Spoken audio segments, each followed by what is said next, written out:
Rajava the Roofer back with another video. If you are new here, welcome to my channel. Thank you for tuning in. If you are not new here, my A1 Day ones, like, what is good? Dang, it's hot in this car. Let me prop y'all up real quick. Dang. Okay, Florida. Whew, as you can see, we is getting in the whip. If you are new here, my name is Rajava. I did 8.5 years in Department of Corrections in the state of Florida for trafficking in cocaine. Now, if you have any questions, you can go check out my YouTube channel. Most of my story is already documented. Whew, crack a dope. Because if I crank this, it's going to pause the camera. But, yeah, I know y'all haven't heard from me in a minute. I know.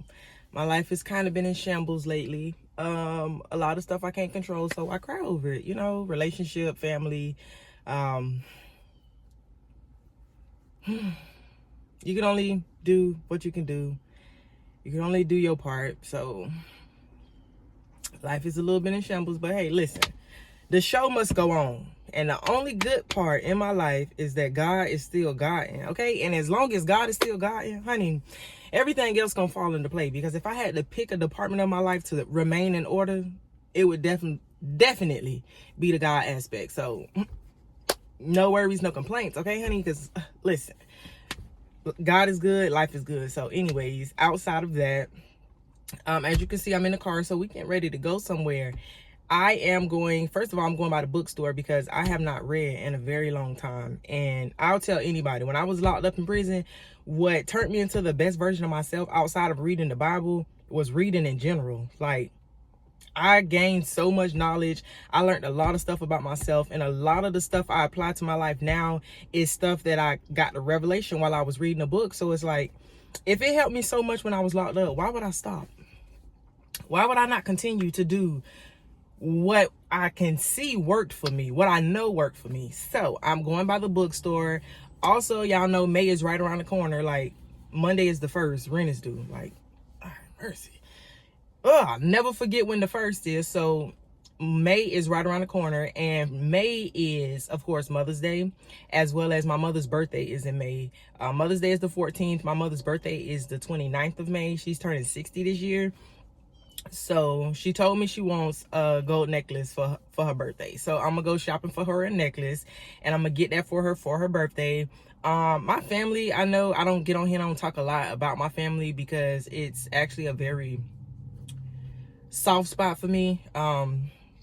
It's one thing for me to open up about being incarcerated, what I went through while I was locked up and everything, but when it comes to me opening up and talking about my family, that's a whole nother ball game. Because listen, I love them, but it really ain't much good I can say. And I'd rather not get on the internet and just bash my family. You know, I feel a ways about that. But then on the other hand, I feel like it's not bashing. It's just me, you know what I'm saying, talking about myself and the story, that the part that I play in the story. But it's not the best.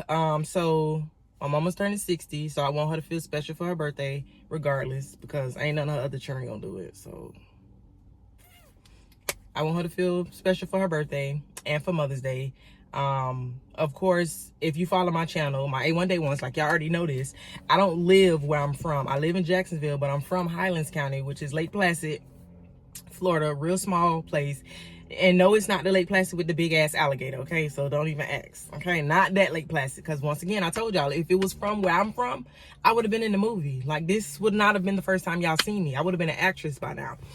But my family's like 4 hours away. So when I got out of prison, I wanted to make sure I was far enough away from home that I wasn't tempted to you know, take trips back and forth constantly. And also so that people weren't tempted to take trips to come see me constantly. Because baby, listen, when you got a 4-hour drive, you got to plan for it, okay? Don't nobody just get on the road and be like, you know what, I'm gonna take that 4-hour drive. I don't. So, and plus I can't because of my probation, so I don't visit much. I think since I've been out of prison, I went and visited home 3 times. 3 times. June this year will be 3 years I've been out of prison. So in the almost 3 years I've been home from prison, I've only visited home 3 times. So, you know, but we're gonna do our best to make this special. She's turning 60, like, regardless of what her relationship's at, that's my mama, you know what I'm saying? And you only get one of them. And I love her. She did the best she could, you know. So We about to go to the bookstore and to the jewelry store because that lady want a chain, you know? And y'all know I'm frugal and I don't like spending money. So she was talking about she was gonna buy her own necklace. She was like, I'm gonna buy me a necklace for my birthday. And she's not in the best financial situation, you know? And I know it was going to affect her to have to spend her own money on that. So I told her, I was like, I get it. Like, don't worry about it. So I got it. And she know I don't like spending money, and she don't like asking me to spend money. So she's like, well, if you find one, I'll send you half of it. I'm like, listen, lady, okay? Leave me alone. All right, leave me alone. I said I was gonna get it. I'm gonna get it. So headed out. Let's go jewelry shopping. Like, let's get her icy. You know what I'm saying? I might go get her a big Cuban. You feel me? Full of diamonds. Like, I might ice her neck out. Might turn her whole neck into winter year round. We go check it out. I might end up getting me a necklace too. You know, because I don't own a real necklace. And the only real jewelry I own is a bracelet that somebody else bought me. So nothing else is real. Because y'all know I'm cheap. Who doing that? Okay, but let's head out. It's a little hot. I got to crank this car up, so I'll see y'all in a few. Yeah, y'all right. So today, I know I'm getting old. So I'm trying to get something out of the cabinet in the kitchen, right? Above the stove. So instead of me just getting a chair from my island and climbing on the chair and, you know, getting it out the cabinet and going on about my business, I don't know why I decided that I was still young and agile. So I climbed on top of the countertop in my socks, mind you. So I climb up there, I get what I'm trying to get out of the cabinet, right? And on my way trying to get down, I hit the ground from the cabinet, from the countertop to the floor. And my leg, so you know your legs is like this leg bent like this. So it was like a chicken wing. Like, when I tell you I had to lay there for a second, it hurt so bad. Oh my goodness, my knee is aching so bad right now. And I was on the phone with my mama because she called me, and she's like, oh, you need to go to the hospital. Like, I'm not going to the hospital because for one, they ain't gonna do nothing but put an ace bandage on it. It ain't broke.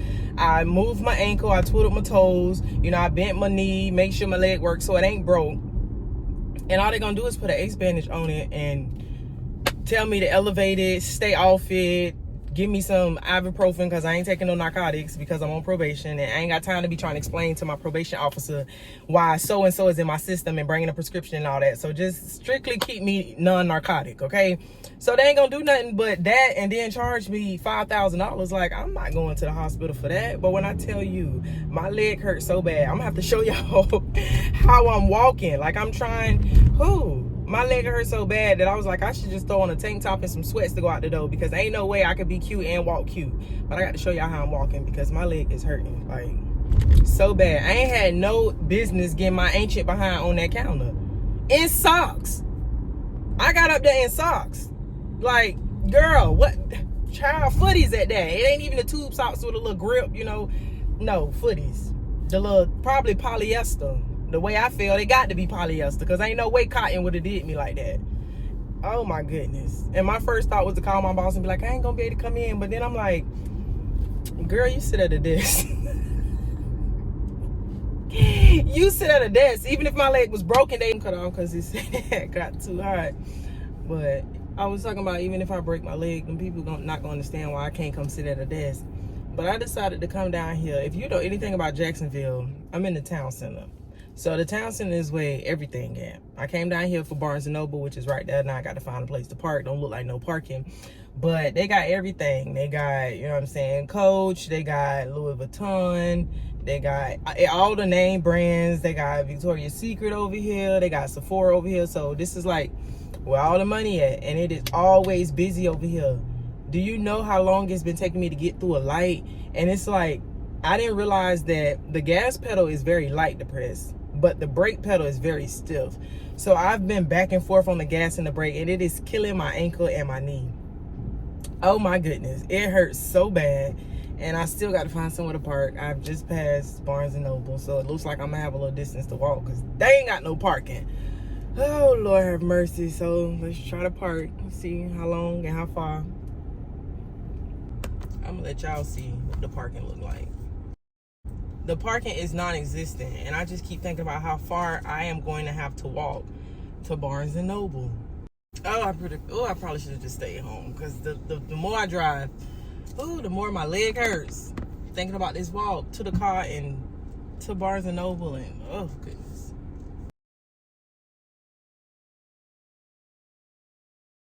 And I can't stand pedestrians because look, they'll just keep walking. Y'all can't really see them. They'll just keep walking, not a care in the world, and make you wait. See what I say about the pedestrians? Like, how you don't know people ready to risk it all? Like, people just be walking across the street in front of cars like it's just because pedestrians got the right of way. Yeah, y'all got the right of way, but some people ain't wrapped too tight or checking their phone or texting. I don't walk in front of a car unless it give me permission. I ain't doing it. Let these people walk by because they ain't even gonna check to see if I'm coming. Look how they just walking. They ain't even look this way to see if a car was coming. Like, oh, Lord have mercy.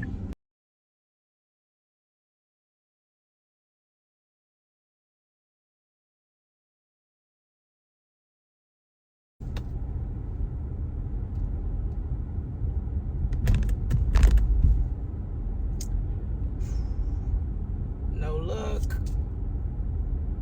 Well, they getting some money. You hear me? Ow, my knee. Every time I try to hit the brake. Oh, it ain't a spot to park. Why is this cone right here? I don't know, but we going around the cone. Like this. See, black people gonna look, because we know people don't care nothing about hitting us. We know they don't give a damn. Run us right over and say that we weren't paying attention. Oh, I thought I had a friend. But that Subaru was biked up in that thing. Ain't even a handicap spot open. Y'all, everybody ain't handicapped now. I love this about my car. When you turn on the blinker, the camera comes on. So I don't even have to turn around and look.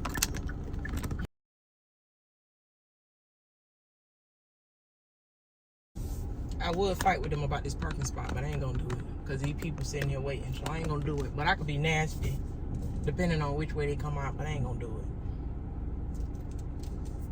They was there with their blanket on first. I'm gonna go on about my business. See, I told you black people gonna wait.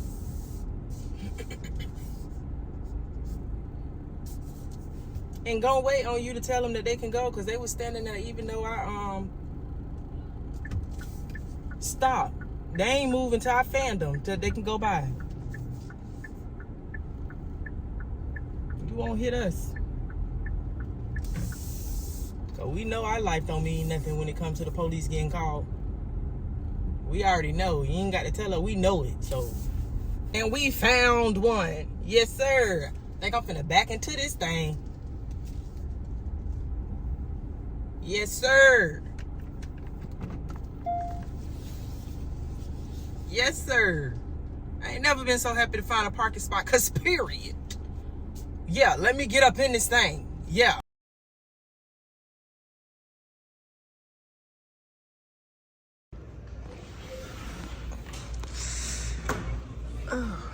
In Barnes and Noble, I didn't even record except the outside, the name of the building. Like, that's it. So I'm in so much pain. But anyways, I was on my way walking towards Barnes and Noble, and this he's an older guy. He stopped and he's like, "Hey, you missed lunch." And I was like, "What do you mean?" He had a bag at from the Cheesecake Factory. He had 2 bags, and he was like, "You missed lunch." He was like, "We had lunch earlier," and I was like, who had lunch? Like, what lunch did I miss? You know what I'm saying? And he was like, "We had lunch." He was like, "Me and you." He was like, "We were supposed to have lunch." He was like, "You're late." He was like, "You missed lunch," and I couldn't do nothing but laugh. Cause that was a good line. Like, sir, I can tell you seasoned. Like, you done had time to figure out what works and what don't. So I laughed, and he was like, "I'd like to talk to you, if that's nice." And I told y'all my life is in shambles. So I mean, why not? Okay, like, why not? I'm probably never gonna answer this man's text messages.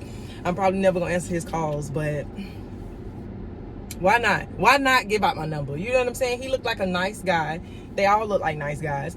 But he looked like a nice guy, and so I ended up giving him my number, and he said that he lives in Jacksonville, but he moved from Atlanta, and he's down here for work. So I'm like, you know, I've been here a while, about 3 years. So he was like, I would like to talk to you. And he was like, maybe we can have that lunch you was late for. Sir, all right. So I did give him my number, honey, because his pickup game was like on point. But I went in Barnes & Noble. So let me show y'all what I got. So anytime like I go places to shop, because I ain't got nothing else better to do, or spur of the moment, I always look suspicious. So when people be following me around in the store or like watching me, it don't offend me, because I know I be looking suspicious. I be walking slow and I be on every single aisle. Like, I feel like I be looking suspicious, but anywho, that's neither here nor there. So I got this book. It's Let's Talk Spanish. It's a small like book you can write in and stuff. And I took 2 years of Spanish when I was in high school, and I self-taught myself Spanish in prison. So I still know most of that, but I need some tune-up. Like, I should be able to hold a whole conversation with people. And I can talk to you in Spanish, you know, say certain things, but honey, I cannot hold a whole conversation. And then I got this book. It's called Think and Grow Rich by Napoleon Hill. And I thought this was a good idea. I mean, Think and Grow Rich, like this is what I'm on, you know what I'm saying? So I had to get that book and check Mr. Hill out.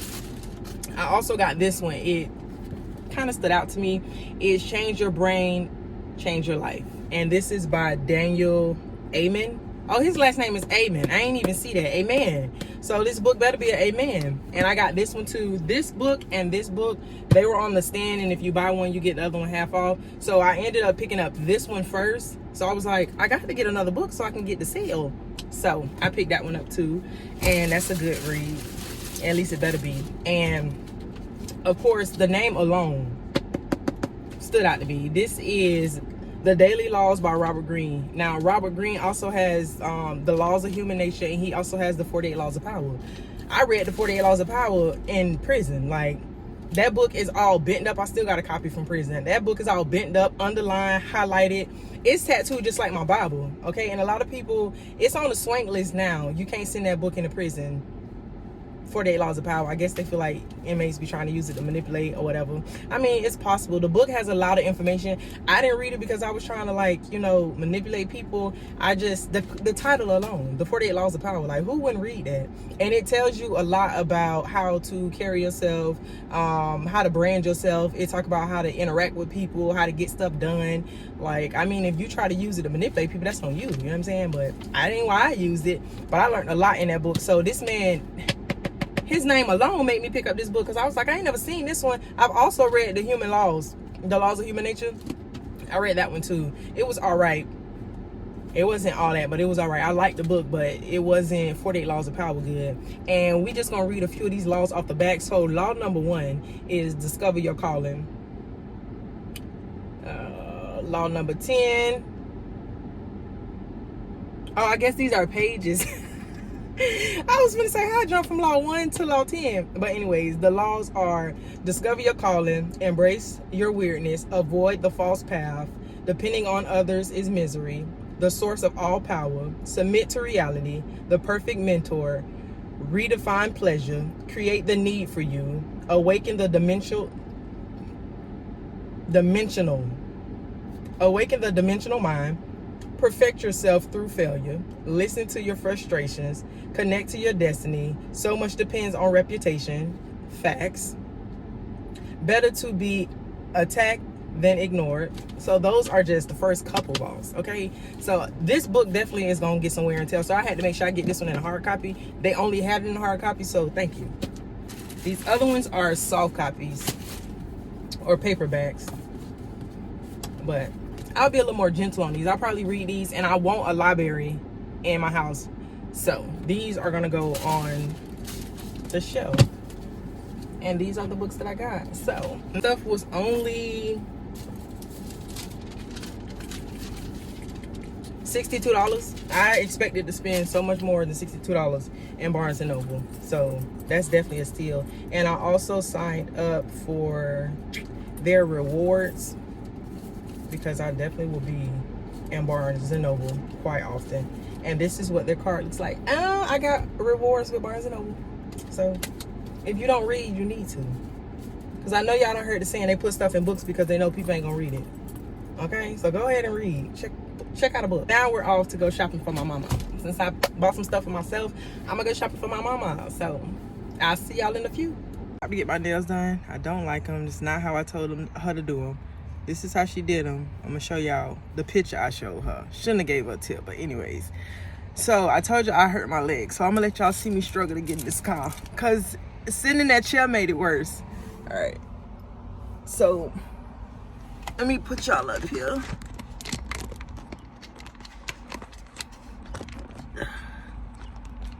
All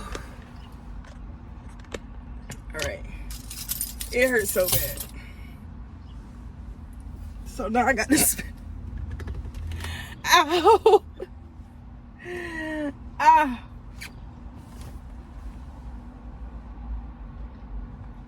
Oh, it's my knee and my ankle. Oh.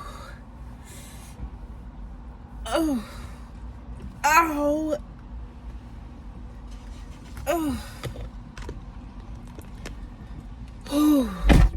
Oh my gosh. Sitting in that chair, I think made it worse because I wasn't limping as bad. Oh my gosh. Well, maybe it's because the pain's sitting in. I don't know what it is, but it hurts so bad. I'm about to go home. I think I'm gonna take a bath or a shower or something. Like, I need a sponge bath. Ouch. Honey. Oh, I don't even got the necklace in here. I bought my mama a necklace. I'm gonna show y'all when I get to the house. You know what? I'm gonna just end this video because I'm in so much pain. I love y'all. Thank y'all for tuning in with me. Ooh, today my phone has been on Do Not Disturb all day, so I ain't been getting no text messages. I ain't been getting no calls or nothing. Like, I got to go check to see if somebody called to text me. Ooh, I hurt so bad. But I ended up giving out my number to another man when I was at the pawn shop. No pawn shop had no jewelry. They talking about in contacts, clean them out. So I had to go to a real jurist though, because the little few necklaces and stuff they had. You look close to my car. Okay. But the little few necklaces and stuff they had, they was either too short, they was too long, or I didn't like them. It wasn't something I thought my mom would like. So I didn't get nothing out of the pawn shop, but I did go to a actual jewelry store. And I found plenty of necklaces. It was expensive as hell in there. Like, she better be glad. I love her. But it's been real. I will talk to y'all later. Oh yeah, the man, I was telling y'all about the man. So he had talking about he was going in the pawn shop too. Like, so you was not going in the pawn shop. You just seen me limping out. You seen me get out all fabulous, and then you seen that limp. But he was nice. He held the door for me at the pawn shop. He was like, let me get that door for you. And then I was walking around the pawn shop. I didn't see anything. Ouch. And then, ooh, he was asking me about my leg and my limp. Oh. And I ended up not finding nothing. Then he followed me out. He was like, let me get your door for you. I'm gonna make sure you make it safe. And he asked me to go to lunch with him tomorrow. And I was like, I have plans, so I'm not going to lunch with him tomorrow. I'm probably not going to answer none of these text messages from these people. But, hey. Play stupid games, win stupid prizes. Anywho, that's tea for another day. But I'm about to head to the house. I love y'all. I really do. And until next time.